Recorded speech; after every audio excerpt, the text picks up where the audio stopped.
Be the fabulous person you were meant to be. So, here to tell you that you can stand up and find your fabulous is Jackie Fabulous.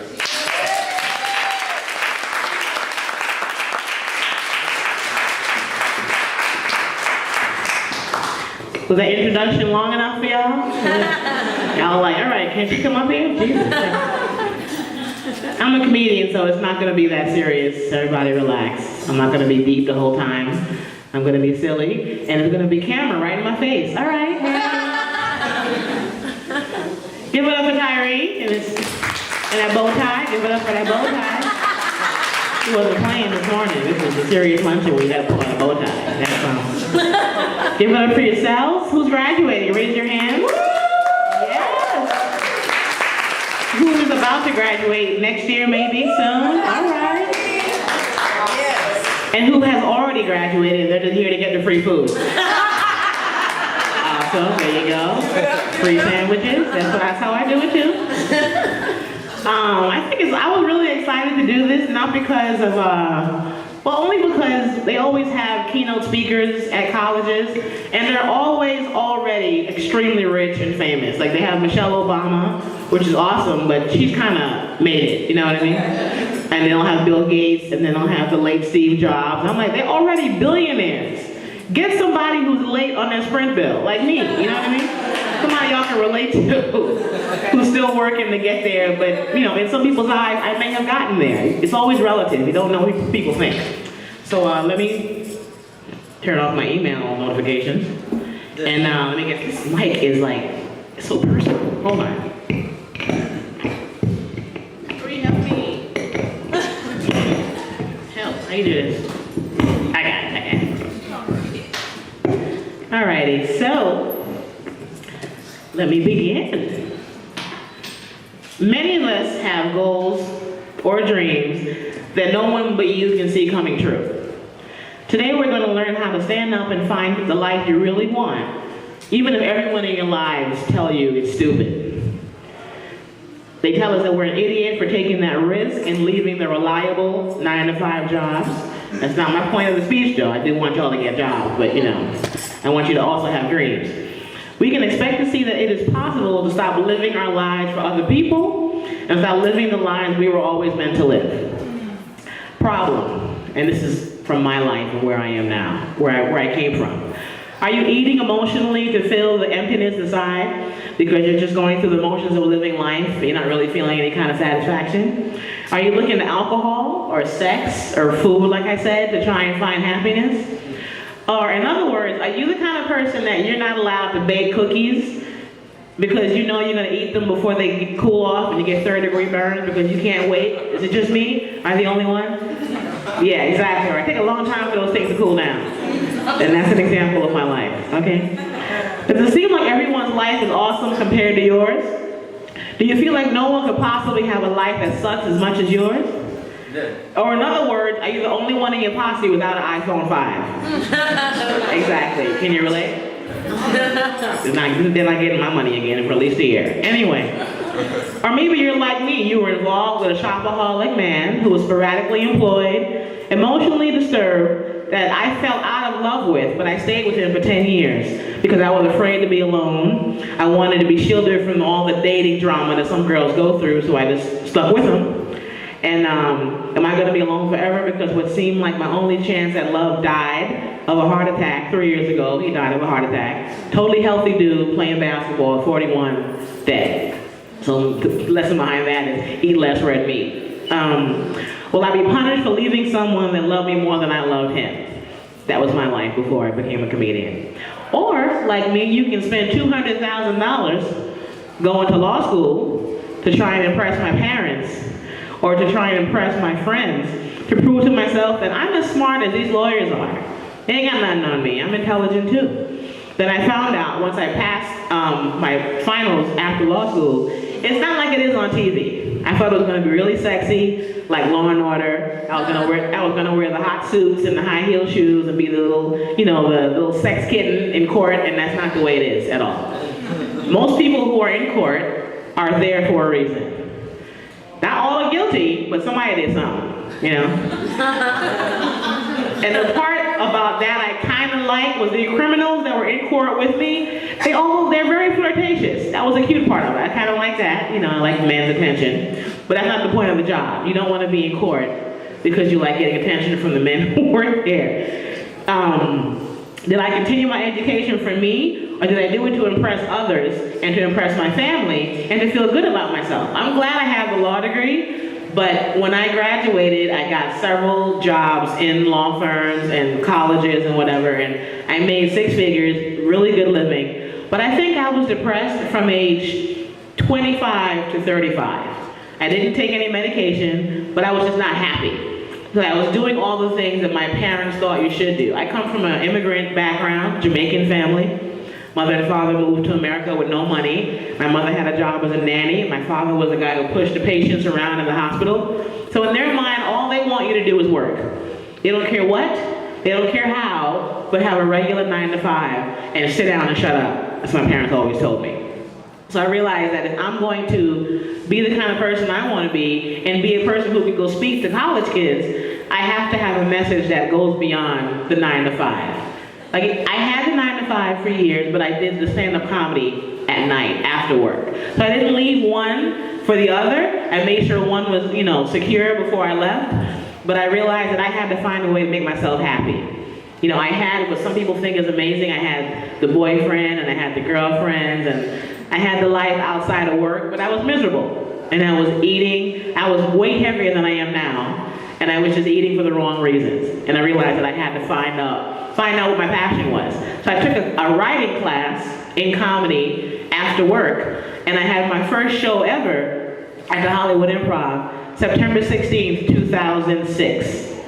And my first joke ever, I said, I used to be under 100 pounds. I used to have the small boobs, the cute little booty. I was the hottest girl in 5th grade. And when I got that reaction, I'm like, oh my God, I found something, And I stuck with it because of that reason. Homegirl likes that joke? Is it funny? Yeah. It's also disturbing. Don't laugh that hard, okay? So, the call to action, the point, behind all this, is that overall, how many of you find that you're seeking out a lot of approval and answers from everyone in your life? And social networking makes that really hard to avoid. Between Twitter and Facebook, every thought I have, I post it. So y'all should all follow me on Facebook and Twitter because I talk a lot about nothing all day long. If I had an awesome sandwich, I'm gonna let you know. Okay? If I had a horrible date, I'm posting this picture. So I'm just telling you, get ready, it's gonna be exciting. Or are you hoping that things will happen in life, or that the things you acquire, that you buy, will give you that light bulb moment when you feel like you were really living your own life? There was a voice within us that never seemed to stop screaming, we are not enough. And I had that voice for 10 years when I was going through my depression. It comes from our families, our parents, our relationships, but most of all from us. So how do we tell those voices to shut up? It's kind of hard. The initial story of whom I've helped or who's helped me, I seem to have a particular reach when it comes to giving women, in particular, the courage to try something new. I have performed all over the world, and the biggest compliment I have ever received are from women that tell me they're going to go ahead and start that business, they're going to go ahead and follow that dream, because a lot of society lets women feel like we're not allowed to have more than one passion in life. I've had a lot of women curious about what it takes to get on stage and tell jokes about some of the saddest moments in their lives, and how somewhere inside that failed all-liquid diet that we tend to get on, that she managed to not eat her toddler and eat apple instead. Like, it's amazing. I have superpowers. I shared the stage with very famous comedians working on television today. 2 friends of mine, I'm about to name drop. Damon Wayans Jr., he's on Happy Endings, and Retta, the big black girl on Parks and Recreation. They both told me one time that I had what it took to reach my dream of being on a sitcom because they thought I was funny. And I have a never give up attitude. And they admired my business sense in a business that doesn't really support somebody who's over 30 years old and likes French fries. Like my job entails a lot of thick skin. And now at first I thought they were calling me fat and old, but I realized that they were paying me a compliment. I thought their lives were perfect. You see them on TV, you assume that they're rich and they have all the love they want, but they actually looked at me and they looked up to me and they gave me a compliment that I didn't expect to get from them. Now, to give you some insight into the world of being an actress, you have to have really thick skin, if any of you are thinking about it, and this is what my life is like on a daily basis. When you get auditions, they email you what they call a breakdown, and they describe what they're looking for to come audition for a TV show or a movie. Every email and breakdown I get always says the same thing. It says they're looking for somebody who's older, overweight, and average looking. And I always call my agent, and I'm like, who's this for? I'm like, I am not overweight, I am voluptuous. I am not older, I'm experienced. And I'm not average looking, I'm adorable. And then they go, are you going to the audition? I'm like, yes, I'm gonna be there. I just want you to know that emails hurt my feelings, is all I'm saying. I'll be the first chick there. I got dreams like everybody else, okay?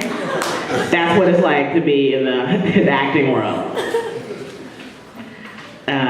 Before my book, Find Your Fabulous While Coping with Your Inner Fatty, I wrote it. I'll be selling it afterwards. I'll sign it for you guys. It got really popular and I didn't expect it to. I kind of wrote a book for fun to see what it felt like, and I realized that I had way more stories than I could even contain. I was just a woman with a job that did not make me feel I was standing up for the life I want to live. Now I get the privilege of traveling and making people laugh, and if I'm lucky, learn a little bit about ourselves while realizing we're not alone in our quest to find our fabulous. Now here's some things that I came up with to try and help us all find out who we are. I call them fabulosophies, because my name is Jackie Fabulous, and I wanted to tie it together. So this is what I say. Fabulosophy number 1. Stop seeking everyone's approval and advice immediately, okay? Stop asking everyone's opinion, getting different outlooks, or breaking down the minutia of all your goals to people, because essentially, the only person with an opinion that matters is yours. And God, if you're a believer. The initiator will be you. The implementer will be you, and the one to reap the rewards or fall flat on their face is going to be you. So why is it necessary to include someone to experience all these gratifying experiences with you? It is less embarrassing to fail privately, and it feels great to succeed when you know you did not rely on anyone else to forge ahead. Fabulosophy number 2. Take the scariest action you can take. Try something. Like, do something you're afraid of and see what it feels like to be scared to death, but do it anyway. Nothing feels better, surprisingly, than being scared to death. It makes you feel alive. And as you can see, I'm up here talking. This is the number 1 fear in the world. Public speaking, if you don't know that, and I can do it because I enjoy it. I'm watching a lot of faces. Some of you like me, some of you don't, and I don't give a damn. And that's what I've chosen. Oh man, I got a big mouth, Tyree. You turn that down. That your way of saying, girl? No, I appreciate it. I don't want to annoy you guys. The microphone is powerful. So why is it necessary to add anybody to your life when you can make your own decisions on your own? Take the scariest action you can take. Sorry, I lost my place. Try, like for instance, skydiving. I'm not saying go out there and risk your life, but I've had friends that have done it, and the reason they did it was to take a chance. They didn't do it because they want to be a daredevil. They didn't do it because they want to die.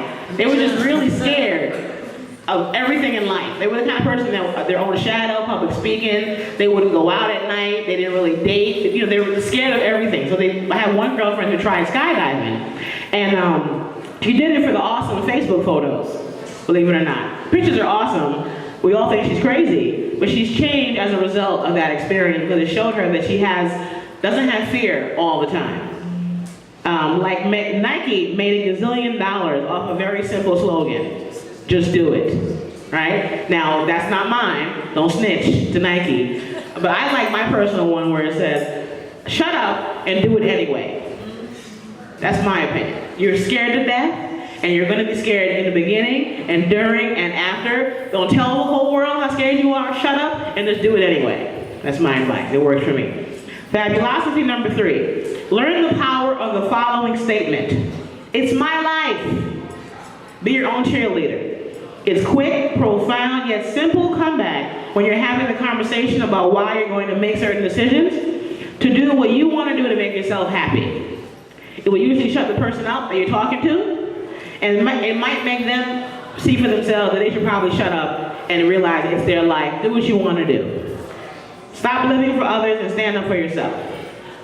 Here's a hard story. Actually, before I say this, I thought about this in the car, and it's not written down here. A lot of people don't take chances because of guilt. They feel guilty. A lot of moms feel bad for stepping away from their family to try something. People of all ages, they feel like, why should I try and be awesome? And my friends probably will think I think I'm all that. I might lose a few friends. And my guilty story is I have a younger sister. I'm 41. I know, I can't, I'm black don't crack, right? I'm 41, and she's 30. When she was 19 years old, she was shot by a bystander, a part of a crime, and she's paralyzed from the chest down. From the boobs down, she's paralyzed. She's in a wheelchair, will be for life. She's currently in college. She has her own apartment. Probably got more money in her account than I do. She's healthy and she's happy, but I held on to that for a long time for the reason why I wouldn't make my own dreams come true. Because I felt like I'd be making myself feel guilty for having so many goals when she can't walk. And I realized that if I'm not happy, if I'm not the role model she needs, then I'm not serving her any purpose. I could move back home to New York, they're all in New York, and I could be up under her and take her around and everything, but she looks up to me. So she thinks me and Kevin Hart are like this. She has no idea. I met him once, that's it, he doesn't know who I am. But in her mind, I'm a role model. And I realized, stop feeling guilty for wanting to be, a badass, excuse my French, and realize there's somebody, somewhere, who thinks I'm amazing. So let go of the guilt and do you. If I just keep it real for a second, Another hard story, okay. June 16th, 2010 was when I really had to keep it real because I got fired from my corporate. I worked at Caltech in Pasadena. For some people, that school is the end-all be-all, and it's amazing. And it was a good paying job. I got fired after I got 3 warnings, 3 write-ups, several probationary talks, and they were like, Jackie, you don't want to be here, you should just leave. Now, me being the legal girl, I'm like, I ain't going nowhere unless you fire me. Because you don't get unemployment if you quit, So I'm like, y'all want me to go? You're going to have to tell me to leave. You're going to have to get security and get a box and pack my stuff. Otherwise, I'll be in my office, okay? So they let me go with a severance package and a paycheck with extra money. And they were actually like, we know you don't want to be here. And we want you to be successful. So they gave me the money and the confidence and a very amicable split to go off and do what I wanted to do. Now that's all awesome, but I come from, like I said, a mother and father that really don't think you're anything if you don't have a regular 9 to 5. So when I went home for the summer, they came to get me from the airport, and of course the first question your parents always ask you is what? How's work? So I'm like, okay, well, before I let them down and ruin the holidays, I'm waiting till we get back to the house. So I told my mother and father that I got fired, and dead silence, right? Because my father is ashamed of me to this day. I'll tell you the story why he's ashamed. It's really quick. If you ask my father what I do for a living, his response is, Jockey is a joke. He's like, the cards, the funny looking line, the joker, that's Jockey. I'm like, Daddy, that is called a joker, but what I do, I am called a comedian. And then he's like, do you tell a joke, somebody? Yeah. Do you have a law degree? Yes, sir. Then you're a freaking joke. That's my family. I don't go home for the holidays much, can you tell? Anyway. So now I'm known as Jackie the Joke to my parents. My mom, to this day, she called me every day and she'll ask the same question all the time. Jackie, did you find the job? And I'm like, Mommy, I'm a comedian and an actress. And she'll go, oh, so no job yet? This is my family. So this is why I'm saying I gotta be on my own and just do me. They love me and they would die for me, but sometimes the people who are most for you, who would probably die or kill for you, those are the ones who are the most against every goal you have. So either you make your parents or whomever raised you or is in your family happy, or you just say, you know what? They'll be happy at some point when I make it rich and buy them a house, okay? Otherwise, they can care less. I chose a very subjective profession where I perform for people on stage and it is impossible to make everybody happy.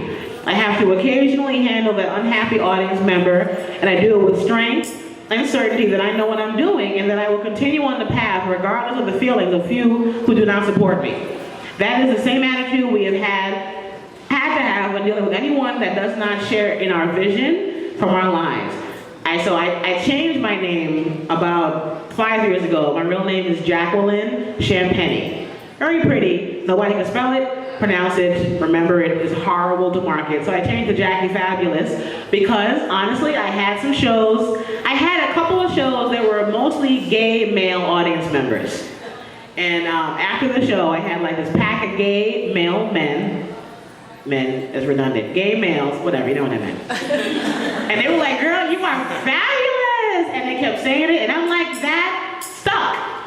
And I changed my name to Jackie Fabulous. Now, of course, my parents make fun of it. They're like, what make you fabulous? You're not fabulous at all.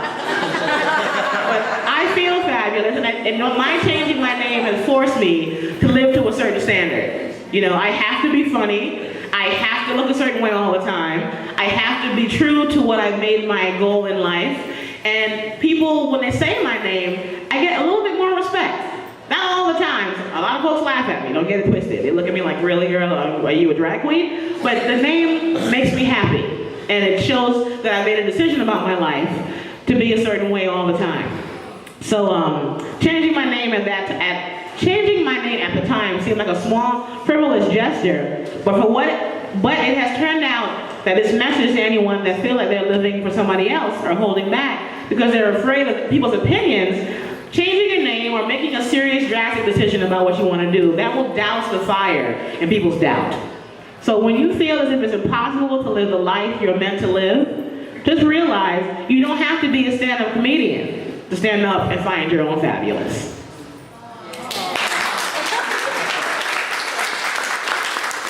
Please feel free to ask me questions. I want to talk to you guys. I don't want to just be up here giving a speech. Any questions about anything? Room full of women? Yes. Oh, what law school did you attend? Nobody's heard of it. It's in Orange County. It's a Christian law school. Yeah, Trinity? Yeah, how you know? Oh my God. I feel so validated now. You heard of it? Really? How? You know somebody who went there? No, radio station. Oh, okay. Yes, Trinity. Christian law school, a very good school in Orange County. I did apply to every school, but I've had really, this is not good for, I guess, a school function. I've had really horrible grades the majority of my life. I'm like a C student. I'm brilliant, but not when it comes to books. I hate homework, I hate deadlines, I hate doing what I have to do. And that's a perfect recipe for an entertainer, actually. To be an actress, I'm awesome. To be studious, horrible. So I did originally move to California, and I went to Whittier Law School for a summer, and I had to take a test and get a certain grade to be allowed to stay in Whittier. I didn't get that grade, so I had to find another school to go to right away. And Trinity, for some reason, called to me, and I applied there and went there. I think I went there for 3 years. I got my 2-year degree in 3 years, because I always had a job. I transferred to a 4-year school. I was there for another 2.5 years. Then I went to law. I've been in school for 75 years. But the point is I finished. You know what I mean? It doesn't matter how slow you go. Confucius says, I'm about to be deep. I want to be deep, listen.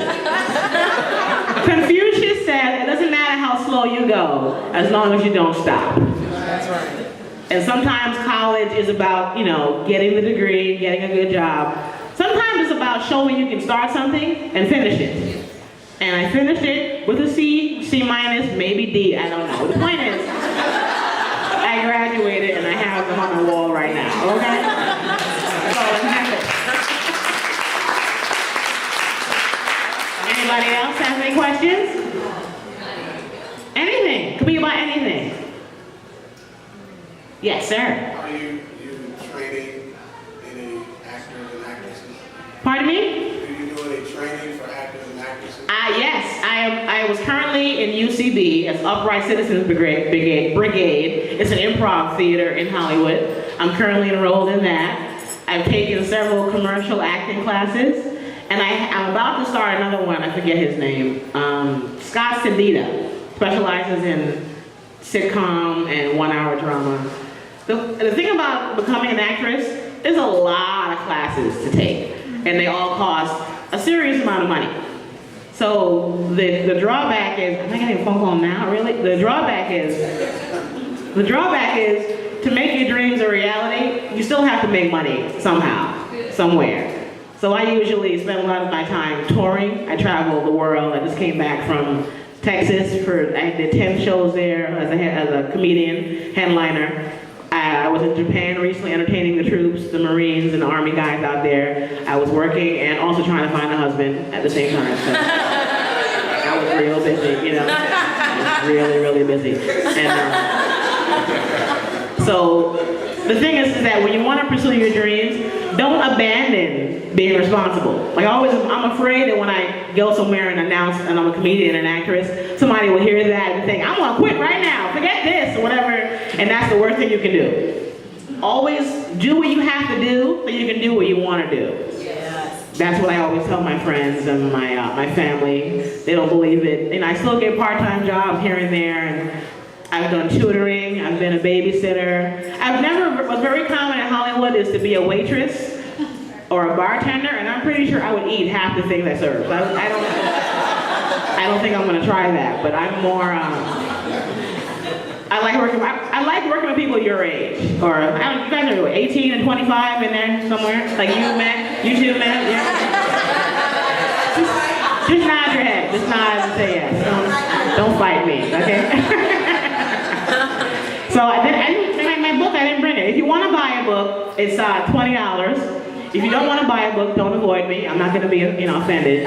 Don't walk past me like this. I can still see you. And I'll sign it for you. If you don't want to buy a book, still come give me a hug. I want to take pictures. Remember this. Thank you to Tyree for making this happen for me. I was scheduled a few months ago. I couldn't make it. Everything okay?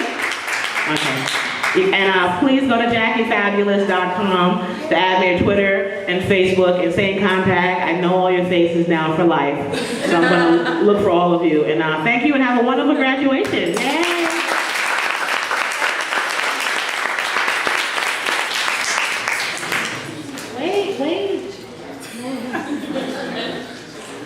All right, give her one more round of applause, please.